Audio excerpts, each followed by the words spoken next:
Yes, sucker. Come on, everybody, come on. Come on.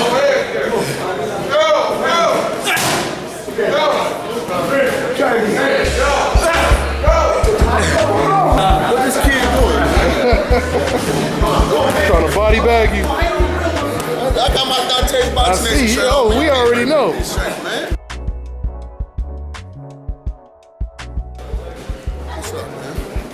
That's it. God damn.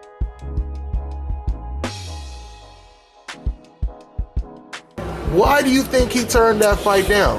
I think Mauricio's a little struck. You know, he's had a couple shots. He had a shot at Danny. He had a shot at Benavidez.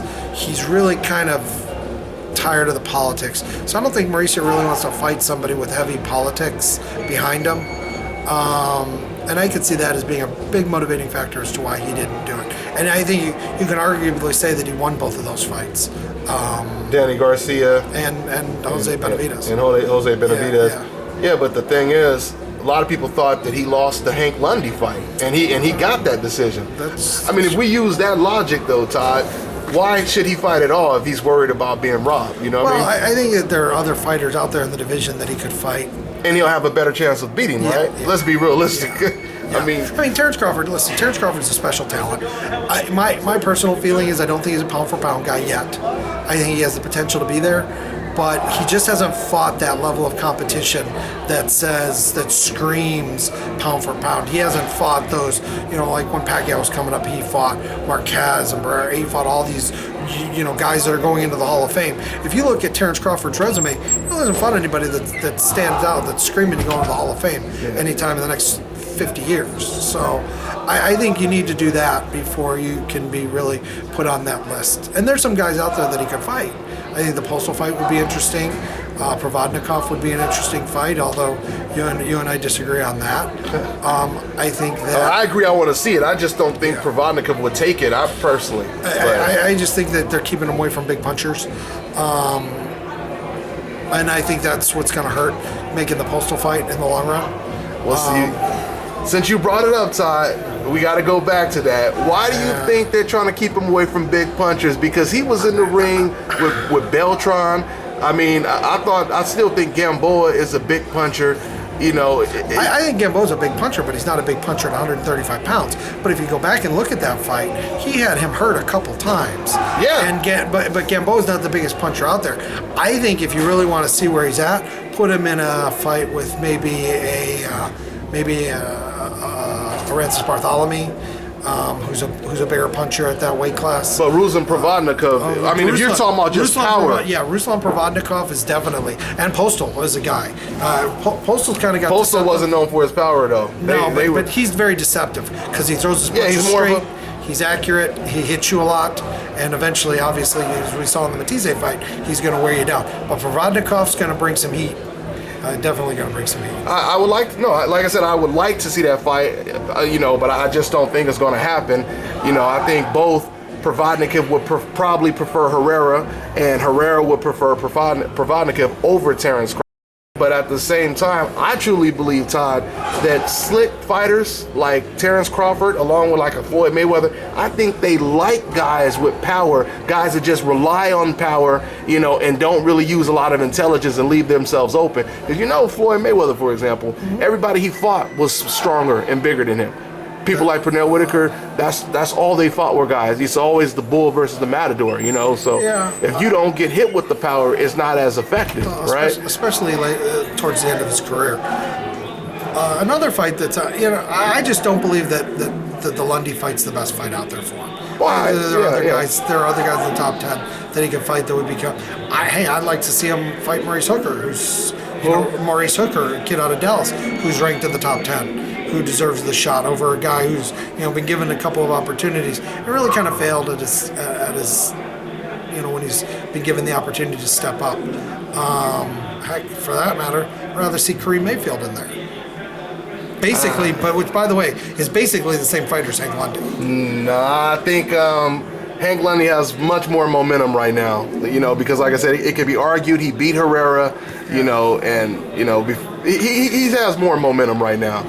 Kareem, which is my boy, but no. Well, what fight do you think is can actually happen, as opposed to us just throwing names business-wise. Jose Benavidez, I think that fight's right there. Yeah, They're both top-ranked fighters. They both have titles at that weight class. I think Jesse Vargas moving back down to 140 is a solid fight. All top-ranked fighters. Yeah, I think. Although I heard that Jesse might be leaving Top Rank, his contract's up. Magdalena. Jesse. Vargas. And he might be going over to Roy Jones. He going back to Roy? He left Roy. Yeah, he coming Roy back as a trainer, but as a promoter. I'd like to see. Let's see who else is out there. Maybe a fight with Khabib, although he did just lose to Adrian Broner. But he was also off for a long time. I think that's one of the reasons why they picked him. And he came to the United States a little late. I'd like to see that fight. There are some better fights out there for him, and some very makeable fights. It disappoints me when you've got your main event on HBO, you're in New York City in Madison Square Garden, and you're not. Benavidez is a perfect fight. That screams Benavidez. I agree. And I told you off camera, Todd, that I thought that Benavidez was probably like the toughest challenge for Terrence Crawford. They both have a similar amateur pedigree, the height, the speed, the boxing. I think that would be the toughest fight at 140 right now for him. Yes. And if you want to call yourself a pound for pound guy, those are the kind of guys that you need to fight. Oh yeah, no doubt about it. And I think he will. I've never said that I thought Terrence is number 1 pound for pound. I think he could be somewhere in the bottom, 10, because once again, at the time he fought Gamboa, they were both two of the most avoided fighters. Nobody wanted to fight either one of them, and they fought each other. He went over to the UK and beat Ricky, what's his name? Ricky Burns? Ricky Burns, excuse me. He beat Ricky Burns in his own backyard, so he's done, like I said, a couple things. I talked to Fernando Vargas and I asked him why Pacquiao didn't take that fight, and he was like, "Are you crazy? Because he don't want no parts of Terrence Crawford." And Vargas actually said that Crawford and Mikey Garcia was his 2 favorite fighters. So I mean, like you said, it's still early in stages, like Errol Spence. It's early, but we're just trying to scout the talent before they go to the next level, right? Yeah, and I think before you go and put a guy on, like I said, before you go and put a guy on that list, that's a lot of pressure for a young fighter. But before you go and put him on the list, let's give him some fights where he's, where he gets that opportunity to showcase what he really has. Yeah. And some really good quality A fighters, which I just look up and down his resume. He just hasn't had yet. Speaking of you believe fighters not being on that list or haven't qualified to be on that list yet, what about Golovkin then? Do you think he deserves to be on that list? He deserves to be on the list for 2 reasons. One, I think he's the most avoided fighter out there. And 2, you can't deny that knockout streak. I mean, you just can't deny a guy who's knocked out 31 of 33 opponents. There's something there. There's something there. But he's got some fights ahead of him. But you were just saying your criteria before was you got to fight somebody. It's not just because you can slam dunk the ball. It's who you beat. I mean, at the end of the day, right? Well, he's beaten. Now, to Golovkin's defense, he has beaten a couple former world champions and current world champions. So he's beaten guys that have either had or hold the belt. So it's not like he's fighting nobodies out there. He's fighting the guys that are stepping up to take the challenge. I don't know that. It's been a while since I've looked at Terrence's resume, but he really hasn't fought a lot of former world champions. Well, he fought what, 2 currents and undefeated fighters. Yeah. And that's my thing, because with Golovkin, I could kind of see him somewhere at the bottom of the top 10. Yeah. Along with Terrence Crawford. But with Terrence Crawford, he's beaten young, undefeated fighters, and we haven't really seen that with Golovkin yet. The guys he beat, they already either lost or have been knocked out. I think before. both of them are byproduct of what HBO's trying to do with their network. And I think you'll see some interesting things come up in 2016 with HBO, because they're running out of a few options.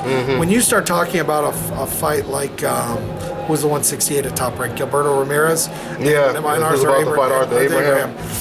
That's not the best fight out. That's not a fight that a lot of people are going to say, "Ooh, I'm going to wait my Saturday night out to watch that happen." But it's a mandatory, right? Yeah, it is a mandatory, but and I've been saying this for a while. Just because you have to make a fight, doesn't mean that you have to put it on TV, or you don't have to put it on main TV. there have been a few fights in the past year. They were good fights, but they didn't exactly deserve to be on TV. There were other better fights. Only reason I think that would probably make sense been on TV is if they're trying to match one of these guys up with like Golovkin, because you remember Bob Arum, he said he would like to match up Ramirez with Golovkin. Yeah. So that's the only way I would see that, been on. Maybe they could do a double header. He could be on, the undercard or something like that, of Golovkin,